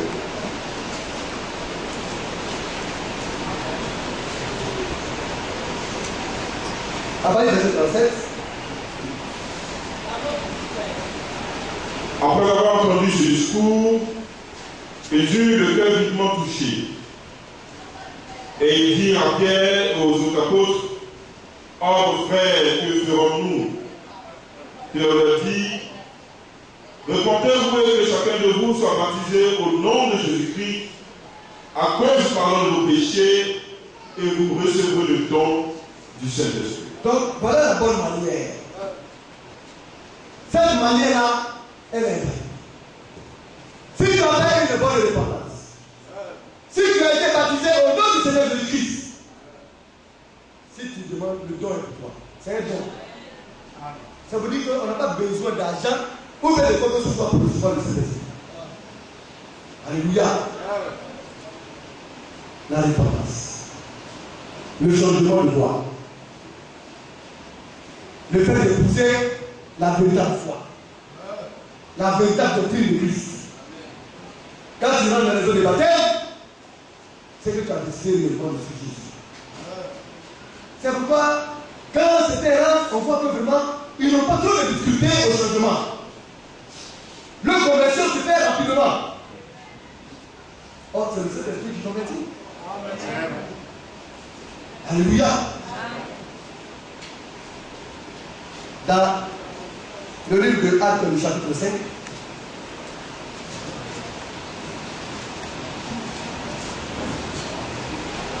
voilà comment le recevoir. Nous devons parler d'écouter la parole de Dieu. Mais quand tu écoutes la parole de Dieu, si tu t'es vraiment repenti de la bonne manière et que tu obéis, c'est ce qu'elle dit ici. Acte 5. Le verset 29 au verset 32. Viens de m'évaluer rapidement. Pierre et l'apôtre répondirent, il faut obéir à Dieu plutôt qu'aux hommes. Le Dieu de nos pères a ressuscité Jésus que vous avez tué en le pendant au bois. Donc, obéir à Dieu et non aux hommes. Mettre la parole de l'homme de côté et se fier à la parole de Dieu. Lui frère, Dieu l'a élevé pour sa gloire, par sa droite, oui, comme prince et sauveur, pour donner à Israël la repentance et le pardon des péchés. donc la repentance, une bonne repentance pour le pardon des péchés. Alléluia. Et ensuite, si tu t'es repenti et que tes péchés te sont pardonnés, qu'est-ce que tu fais? Tu es régulier à l'église, tu écoutes la parole de Dieu et tu apprends l'obéissance. Oui, bien, nous continuons. Nous sommes témoins de ces choses, Oui. de même que le Saint-Esprit que Dieu a donné à ceux qui lui obéissent. Donc, la meilleure manière de recevoir le Saint-Esprit, c'est l'obéissance de la parole de Dieu. Amen. Bien aimé, si tu obéis, tu te bats pour obéir, le Saint-Esprit te sera donné. C'est ce qui est écrit. Hein? Le Saint-Esprit a été donné à ceux qui lui obéissent. La première obéissance, c'est à la régularité à l'église. Je connais des soeurs à l'église. Depuis que elles ont mis pied à l'église, elles ont vraiment fait l'église. De même que les frères. Mais qu'est-ce qu'il fait cela? Vous m'avez que c'est l'homme qui fait ça. C'est le Saint-Esprit. Ah. Mais il y en a.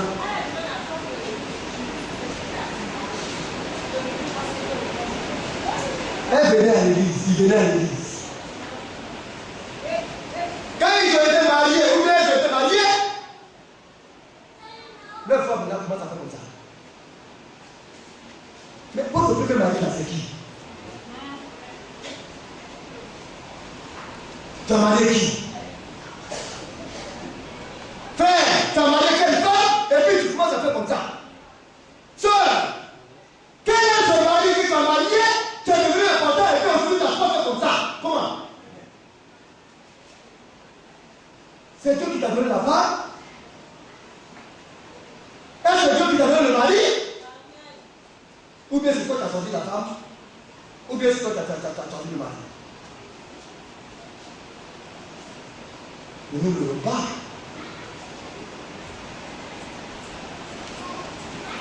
Où se trouve votre premier amour? Ah.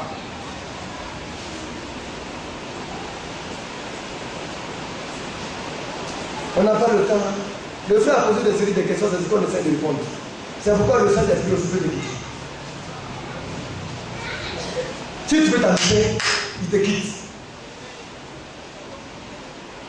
Or, quand je te sers, lui, il vient, il te sert jusqu'à l'extension.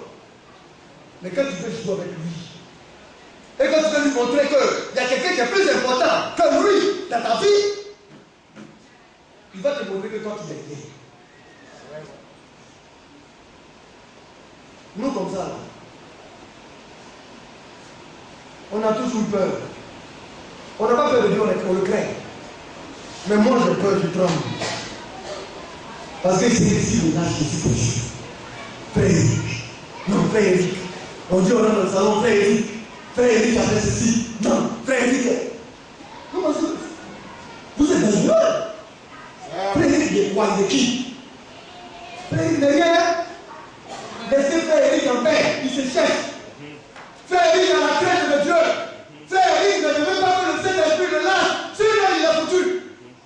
C'est la même bouche, là, frère Eric, aujourd'hui, soit décapité, frère Eric de l'autre côté. C'est comme ça.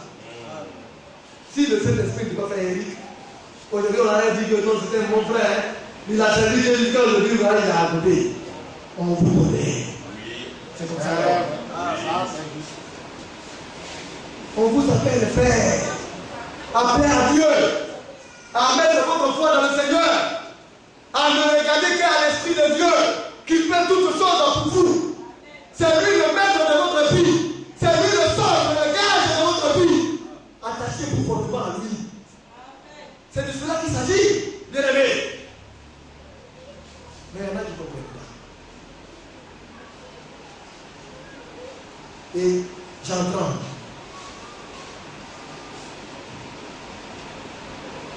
On n'est pas fort. Hein? Avant même de venir, vous ne savez pas ce que j'ai fait de la chambre. Si vous me voyez là, vous n'avez pas pitié de moi. Parce que je me suis enseigné devant lui pour dire que s'il me laisse l'exécuter, si vous avez vu, si vous montrez ce qui se passe, mais vous avez vu ça dans votre salon et puis vous avez levé la tête, vous avez dit, faites là, c'est comme ça qu'il est. On n'est rien. On ne sera rien. C'est lui qui est tout en nous. Si vous avez compris ça, vous êtes heureux.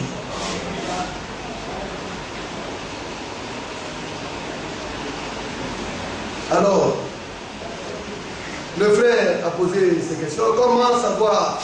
Donc, j'ai parlé par la manifestation, le parler à langue. C'est un des signes, mais ce n'est pas une assurance que vraiment tu as. Parce que tu peux parler à langue, tu peux prophétiser. Alléluia. Acte 19. De telles choses sont passées. Alléluia. Nous allons lire cela rapidement.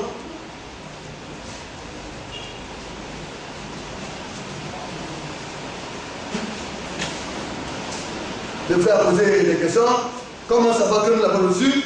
Dans Acte 19. Et puis Acte 19 aussi nous donne aussi en même temps la réponse sur l'imposition des mains. C'est scripturaire. L'imposition de même pour recevoir le Saint-Esprit, c'est vrai. Dieu aussi le permet. Mais nous allons voir cela. Acte 19.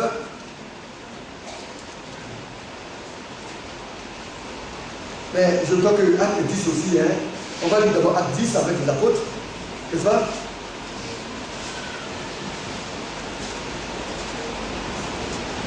Acte 10 avec verset 46. Je crois que c'est ce que nous avons lu. Hein.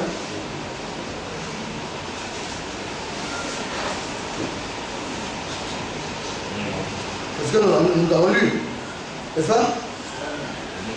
Alors Pierre dit, peut-on refuser l'eau de baptême à ceux qui ont reçu le Saint-Esprit aussi bien qu'à nous? Donc ça vous dit que déjà vous devez savoir qu'il y en a même qui n'ont même pas encore été baptisés par le baptême d'eau. Et alors qu'ils écoutaient la parole de Dieu, le Saint-Esprit est descendu sur eux. Donc, comme ils ont été baptisés du Saint-Esprit, automatiquement, ils ont accompli la première parole qui demande d'être baptisés et ils ont été baptisés dans le nom du Seigneur Jésus. Donc, quelqu'un peut recevoir le baptême sans forcément recevoir le baptême d'eau. Mais il doit pouvoir concrétiser par le baptême d'eau qu'il appartient à Jésus-Christ. Parce que s'il ne le fait pas, il n'accomplit pas la parole de Dieu. Acte 19. À partir du verset 1, rapidement, le frère va nous dire ça. Pendant qu'Apollos était à Corinthe, Paul, après avoir parcouru les autres provinces de l'Asie, arriva à Éphèse. Ayant rencontré quelques disciples, il leur dit: avez-vous reçu le Saint-Esprit quand vous avez cru? Puis il répondit: nous n'avons pas même entendu dire qu'il y ait un Saint-Esprit. Donc vous voyez, voilà des hommes, des croyants qui n'ont même pas attendu, ils n'ont même pas eu cette promesse qu'on pouvait recevoir le Saint-Esprit. Ils ne savaient bien de cela. Mais les apôtres leur ont rappelé cela. L'apôtre Paul, qui est l'apôtre des païens, marche par là. L'important, c'est combien important de manière capitale le Saint-Esprit de la vie d'un croyant, d'un disciple de Dieu. Oui, frère. Il dit: de quel baptême avez-vous été baptisé? Et il répondit: baptême de Jean. Donc l'apôtre Paul a encore fait savoir que même la réception du Saint-Esprit a un rôle très important qui est lié au baptême, au nom du Seigneur Jésus-Christ. Vous dites que c'est lui qui a pris un baptême au nom du Seigneur Jésus-Christ. S'il est répandu de la meilleure manière, s'il est venu de la foi de la meilleure manière, il n'y a rien qui puisse lui empêcher de recevoir le Saint-Esprit. Donc ça vous dit qu'il y a des frères, même sans avoir demandé, parce qu'ils sont réguliers, parce que ici, là, comme on a vu, ceux qui étaient avec les poids des pierres, ils n'ont pas demandé. Parce qu'ils écoutaient la parole de Dieu, l'Esprit de Dieu est descendu. C'est une nécessité. Donc tu peux ne pas demander, ça va venir. Mais là, si tu sais que tu ne l'as pas, alors tu dois demander. Oui, frère. Alors Paul dit: Oui. Jean baptisait du baptême de repentance, disant au peuple de croire en celui qui venait après lui, c'est-à-dire en Jésus. Sur ces paroles, ils furent baptisés au nom du Seigneur Jésus. Oui. Lorsque Paul leur eut imposé les mains, le Saint-Esprit vint sur eux. Oui. Et ils parlaient en langue et prophétisaient. Donc, il y a le baptême du Saint-Esprit, pas imposition des mains. Ça existe. Alléluia. Donc, quand Paul comment on appelle ça, leur a imposé les mains, alors ils ont reçu le baptême du Saint-Esprit. Et ils ont commencé par parler à langue. C'était pas prophétiser. C'est pourquoi on parle du baptême du Saint-Esprit avec manifestation. Mais vous n'allez pas que le même Paul apôtre Paul, quand il a reçu le Saint-Esprit, lui aussi l'a reçu. Hein. Il n'a pas parlé à langue au début. Il n'a pas prophétisé. On va lire dans le livre de Acte 9. D'où tu peux recevoir le Saint-Esprit sans parler à langue, sans prophétiser. Mais qu'est-ce qui va démontrer dans le Saint-Esprit? Alléluia. Il y en a qui ont une grande connaissance de la parole de Dieu. Parce qu'il y a plusieurs autres. Alléluia. On va lire Acte 9. On va descendre à la verset 11 rapidement. Le temps avance. Verset 11. Oui. Et le Seigneur lui dit: lève-toi dans la rue qu'on appelle la droite, et cherche dans la maison de Judas un nommé Saul de Tarse, car il prie Et il a vu en vision un homme du nom d'Ananias qui entrait et qui lui imposait les mains afin qu'il reçoive la vue, qu'il recouvre la vue. Donc Paul, Saul de Tarse, qui est devenu plus à Paul, quand il a rencontré le Seigneur l'a aveuglé. Le Seigneur lui a montré comment il va te guérir, afin qu'il puisse voir. Oui, c'est nous continuons. Ananias répondit. Oui. Seigneur, j'ai appris de plusieurs personnes dans tous les mots que cet homme a fait à tes saints dans Jérusalem. Donc Ananias, à qui le Seigneur a montré la vision, vous voyez, a dit au Seigneur, le Seigneur, cet homme-là, il est dangereux. On a appris beaucoup de choses de lui. Il torture des enfants, il a même cédé à la mort. C'est celui-là, c'est lui-là qui m'envoie. Oui, frère, nous continuons. Et il a ici le pouvoir de la part des principaux sacrificateurs, Oui. pour lier tous ceux qui invoquent ton nom. Mais le Seigneur lui dit, Oui. va, car cet homme était l'instrument que j'ai choisi pour porter mon nom devant les nations, devant les rois, Oui. et devant les fils d'Israël. Donc le Seigneur lui a fait savoir que Saul est son instrument. Il a décidé de l'envoyer, d'utiliser. Oui, frère. Et il lui montrait tout ce qu'il doit souffrir pour mon nom. Oui. Ananias sortit, et lorsqu'il fut arrivé à la maison, il imposa les mains à Saul en disant, Saul, mon frère, le Seigneur Jésus, qui t'est apparu sur le chemin par lequel tu venais, m'a envoyé pour que tu recouvres la vue et que tu sois rempli du Saint-Esprit. Donc, quand il a vu ça, selon que le Seigneur lui a parlé, il lui imposait en même temps les mains. Ses yeux, les étaient tombés de ses yeux, et à l'instant, il a été rempli du Saint-Esprit. Mais il n'a pas prophétisé. Il n'a pas parlé en langue. Mais seulement il a été investi de la connaissance de Dieu. Et quand vous allez voir la suite, quand il est sorti, il a commencé à prêcher l'évangile. Il faut être continue. Au même instant, il tomba de ses yeux comme des écailles, Oui. et il recouvra la vue. Oui. Il se leva et il baptisait. Alors quand il s'est levé, il est parti être baptisé au nom du Seigneur Jésus. Vous voyez, toujours le baptême ici, hein? Tout le temps. On ne peut pas dissocier le baptême du Saint-Esprit du baptême de l'eau. Parce que le Saint-Esprit est là pour accomplir la parole. Oui, frère. Et après qu'il eut pris de la nourriture, Oui. la force lui revint. Saul resta quelques jours avec les disciples qui étaient à Damas. Il est resté quelques jours, oui. Et aussitôt il prêcha dans la synagogue que Jésus est le Fils de Dieu. Et quand il s'est levé, il a commencé à prêcher. C'est le Saint-Esprit qui fait cela. Ce n'est que plus tard que Paul a parlé à langue. C'est pour dire que tu peux recevoir le baptême du Saint-Esprit sans manifestation, comme aussi le baptême du Saint-Esprit avec une manifestation. Alléluia. Maintenant, pourquoi on ne se lève pas comme ça pour imposer les mains? C'est dangereux. Si le Seigneur n'a pas envoyé faire quelque chose, pas faire. On a envie, hein, qui n'a pas la demande. Ah, c'est bon, hein. Je peux tout de suite me mettre ici et puis j'ai dit alliez-vous.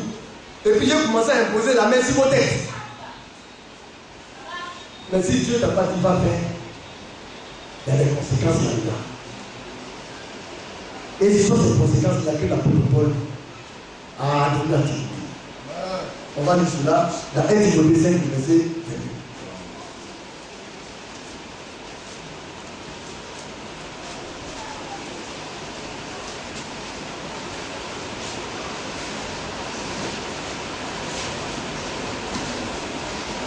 Introduit 5, 22. Oui, je peux commencer par lire verset 20. D'abord le verset 19. Ne reçois point l'indignation contre un ancien si ce n'est sur la déposition de 2 ou 3 témoins. Donc, ça veut dire qu'un frère ne peut pas se lever comme ça pour venir accuser un ministre de Dieu. Si tu n'as pas de témoignage solide, tu ne peux pas venir accuser un serviteur de Dieu. Bon, pas les ministres de Dieu, on parle d'anciens. Ça veut dire que les ministres de Dieu, même vous ne pouvez pas les accuser parce qu'ils sont au-delà de la mêlée. Mais un ancien évêque, pour l'accuser là, il faut avoir au moins 2 témoins, 2 ou 3 témoins. Avérez que c'est comment on appelle ça? Ton accusation est solide. Sinon, le pasteur va te chasser. Ça veut dire que la parole doit faire des règles. Une église, c'est ça. C'est pourquoi, quand une église est solide, on ne fait pas n'importe qui faire l'œuvre de Dieu. On regarde, quand il y a un bon frère qui vient parce qu'il est costaud, il est riche, il a apporté des montres en or, quand il vient, le pasteur le regarde, et puis le pasteur se fout la tête. Il sait que là, il a eu un bon bélier qui est là. Et puis il vient, il dit, frère, à partir d'aujourd'hui, je te nomme, comment on appelle ça, suppléant du pasteur. Tu vas m'accompagner partout. Donc lui, il attrape le sac du pasteur, on dit non, il sait avec Yazi. Mais qui a dit que Yazi laisse intervenir? Donc Yazi attrape le sac du pasteur, et puis partout, pasteur, Yazi, pasteur, et puis on dit non, plus tard il sera serviteur de Dieu. Et puis quand le pasteur a besoin de 20 000, le pasteur fait comme ça sort. Et puis on attend que c'est lui qui se cache avec les soeurs de l'église. L'église de Dieu, là, c'est pas comme ça. Regardez les serviteurs. Ce sont des personnes spirituelles, la famille. Ils ont la connaissance de la doctrine de Christ. Ils ont en eux l'amour de Dieu. Tu peux être pauvre. Si tu es rempli de cet esprit et que tu as les dons de Dieu à toi, on va t'appeler. Parmi nous, on a toutes sortes de métiers. Voilà. Et du coup, est combien? C'est voilà? Le pasteur adjoint. Le frère Atia, il est chauffeur de taxi. Le pasteur adjoint, il est couturier. Il y a un enseignant. Il y en a tout. Le choix n'est pas le choix du pasteur, c'est le Saint-Esprit qui a choisi. Comment je suis appelé? Alléluia. Il est fait. Tu as vu, non? Il faut attendre, le Seigneur va nous montrer. Comment aussi je me cherche? Si le Seigneur m'a jamais montré là, je vais t'appeler. Si tu veux, là, il faut me connaître sur ta liste. Si tu veux, il ne faut jamais m'aimer. Le Seigneur m'a rien dit là, il ne va jamais t'appeler. Donc, est-ce que moi je cherche à te plaire? Moi je cherche à le ciel. J'appelle ceux-là que le Seigneur a appelé pour te bénir. C'est tout. C'est pourquoi les règles de la parole de Dieu sont telles que quand tu suis là, c'est difficile. Mais quand tu es là-dedans, tu as l'air de Dieu. Amen. Mais bien aimé, on continue. J'ai oublié de me dire assurer tout ça. Vous avez dit assurer? Oui. Verset 20. Ceux qui pêchent reprendraient devant tous, afin que les autres aussi éprouvent de la crainte. Oui. Je te conjure devant Dieu, devant Jésus-Christ et devant les anges élus, d'observer ces choses sans prévention et de ne rien faire par faveur. Dans l'église, là, il n'y a pas de faveur dedans. Il n'y a pas de favoritisme. Mais aujourd'hui, les églises sont remplies de favoritisme. On dit l'église du Seigneur. Aïe, aïe, aïe. Seigneur. Non. L'église, c'est le lieu où il y a la vérité. Amen. Ah. Non, mais tous les gens sortent de ce slam là. J'ai envie d'attraper un produit, j'ai besoin de dire. Mais je ne le fais jamais. Parce que tu ne peux pas dire, je n'ai pas de discuter avec toi. Ça demande, hein? Maintenant, il y a des 10 000. Je n'ai pas dit quand ils sortiront, on va quand même me donner l'argent. Même si tu me donnes 2 petits là. Parce que je n'ai pas demandé. Donc quand tu viens chez moi là, c'est là que j'attends sur ma ceinture, mais je suis prêt. Parce que tout jour que Dieu me donne, je dis au Seigneur, donne-moi d'emploi pour sentir la vérité. Amen. Chaque jour que je dis, c'est comme ça. Regardez-moi bien. Hein. Chaque jour, hein, c'est comme ça. Donc, il ne faut pas croire que parce que tu es puissant, que tu es grand, je ne vais pas te dire la vérité. Je t'attends. Je vais te dire la vérité. Si tu ne veux pas me dire. Mais de l'amour, hein. La vérité qu'on dit à l'homme, c'est la parole de Dieu. Amen. Faites de sorte qu'il n'y ait pas de discrimination. Ni de favoritisme. c'est celui-là qui agit bien, il sera loué. Celui-là qui agit mal, il sera désavoué. C'est la parole. Oui, frère.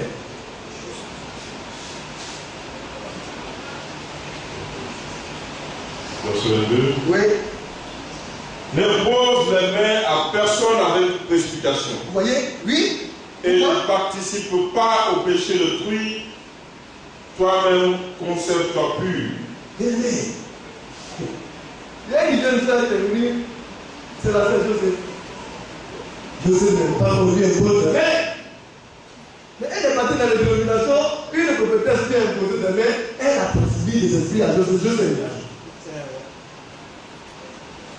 Quand Joseph est venu ici, Joseph a commencé à parler. Quand Dieu fait comme ça, Joseph fait comme ça. Mais elle est vaccinée. Imposition des mains, imposition des mains. L'apôtre des païens, il dit à Timothée, n'impose pas les mains avec précipitation. Il est serviteur de Dieu, appelé, mandaté de Dieu. Il dit, quand le faisant, tu peux te charger des péchés de vie. Imposer les mains. Tu vas voir un bon frère, un bon débauché. Lui, il aime les femmes, qu'elles sont là, sa vie là, ça.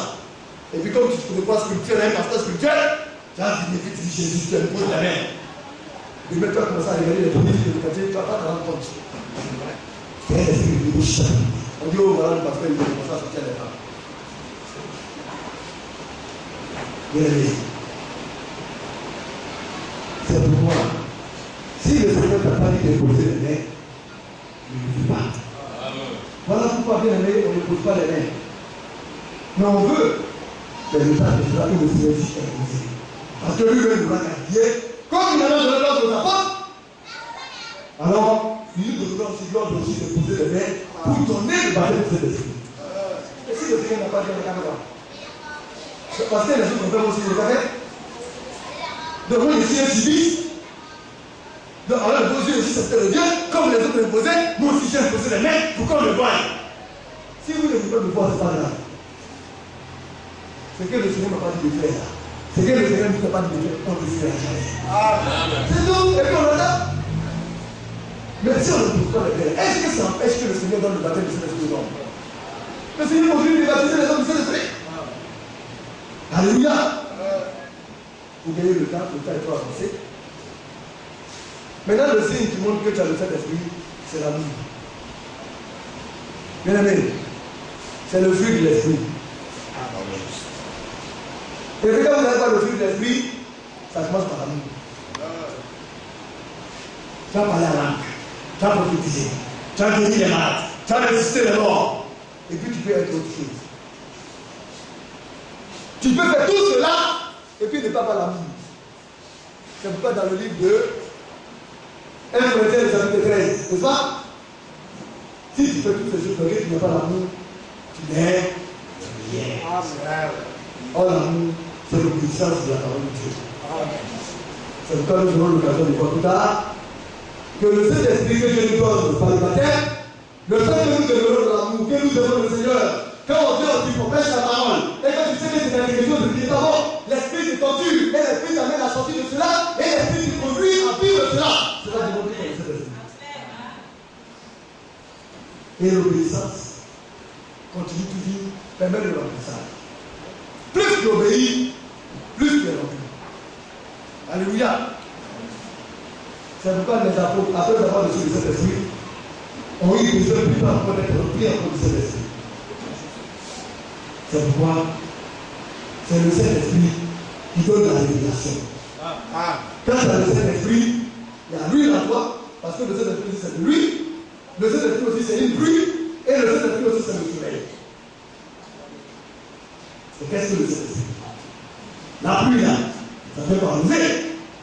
Tu grandis bien dans la parole de Dieu. Ça montre que tu as le Saint-Esprit. N'est-ce pas? Mais tu peux grandir aussi dans les épines, hein? On voit des soeurs. Elle va te faire, il a fait ceci, il a fait ceci. Elle m'a fait ça. Ça, quelque chose de qualité. Il a reçu le Saint-Esprit dans les épines, dans les amis, dans les épines pour l'enfer. Il faut recevoir le Saint-Esprit de l'amour de Dieu.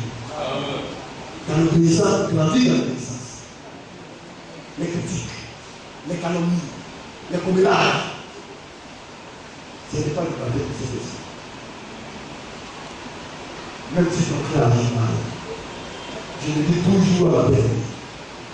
Celui-là qui ne comprend pas, c'est celui-là qui peut partir. Celui-là qui ne parle, c'est celui-là qui peut il faut aider. Il faut aller chez lui. Mais ça dépend de où on s'en va. Hein? Parce que l'objectif qu'on veut atteindre dans ce temps, les moyens de l'objectif.